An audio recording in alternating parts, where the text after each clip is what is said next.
as the unchangeable rule.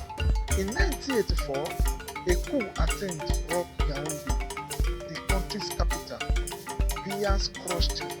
From that moment, he declared a state of emergency, he plunged the military, and from that moment forward, he never lose grips of power.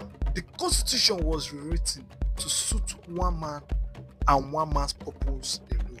As Africa entered a new democratic era in the 1990s, Cameroon were being dragged into the wave of multi-party system, multi-party reform.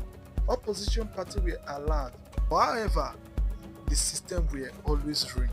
The election were held, victory were already decided, days, months, even years before the election day. Still, then, however, the constitution remained a safeguard of a 7-year 2-term limit. Then came in 2028 when Paul Biya pushed a bill to the parliament to abolish term limits in order to consolidate power to himself.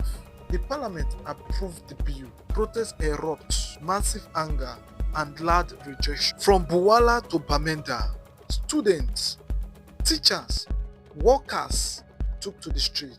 The people chanted, "Biya must go. We are not your slave."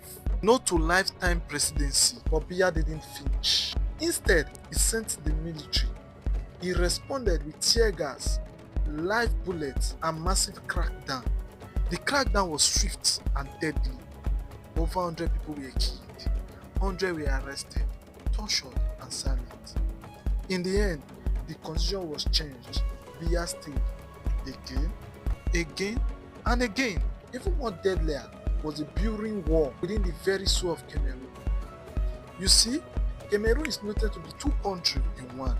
The Francophone majority in the north and the Anglophone minority in the south. The roots go deep back to the colonial days. France controlled the north while British controlled the south. In 1961, British Southern Cameroon voted to join French-speaking Republic of Cameroon under a promise of federalism, but the federalism never came. The Anglophone region watched as their court, school, and leader were replaced by French system. Their voice were silenced. Then, in 2016, it exploded. The Anglophone lawyers, teachers, students, workers took to the street, demanding respect for their system, their language, and their rights. Biya's response, as usual, was violence, oppression, and crackdown. Peaceful protests were met with beating and internet blackouts. By 2017, things had turned into a full-blown insurgency, and separatist groups declared the Anglophone region of Cameroon an independent state of Ambazonia. The military responded with full force.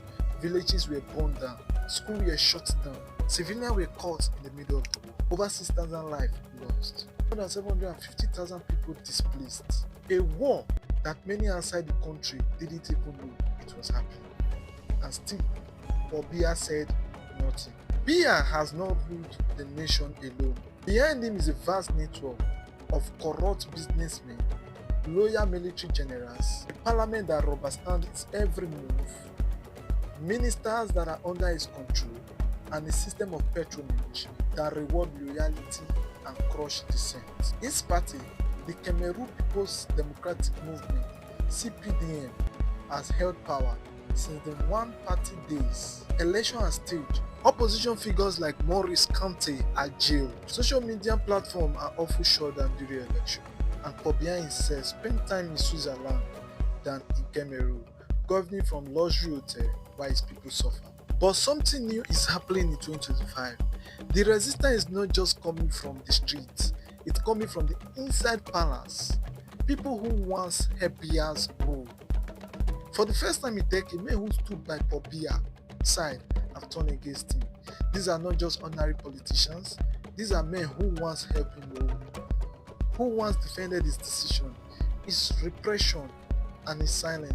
But now they want him gone. Insider like Issa Churuma Bakari, who was once Biya's fiercest spokesperson, the man who stood on national TV and told the world the internet shutdown were necessary, the protests were destabilizing the nation, that Biya was the rock of Cameroon, has now come out to say, I can no longer defend a regime that has lost its moral compass. He stepped down from the government and announced his candidacy for presidency. Another insider, like Bello Buba Mangari, who was once Biya trusted prime minister, a giant in the political ring from the north. For 40 years, he has walked a tightrope supporting the president while holding together the northern loyalty. Now, he too has broke rank and said, Cameroon cannot belong to one man.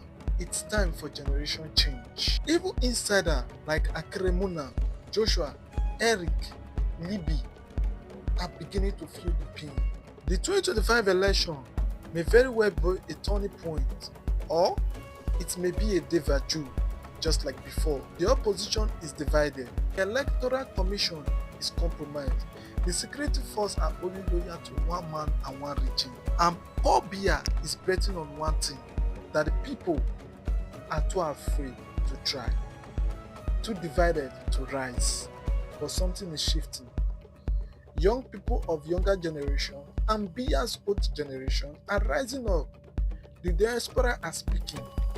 International pressure is mounting. Old silenced house is cracking. The question is no longer will Biya run again. It's now, will Cameroon let him run? Cameroon is bleeding, however, it's not broken. It's waiting for justice, freedom, and a dynasty to fall. And the world is watching. Thank you very much for watching. Please subscribe to the channel and help me share to enable me create more content and build more on it. Thank you.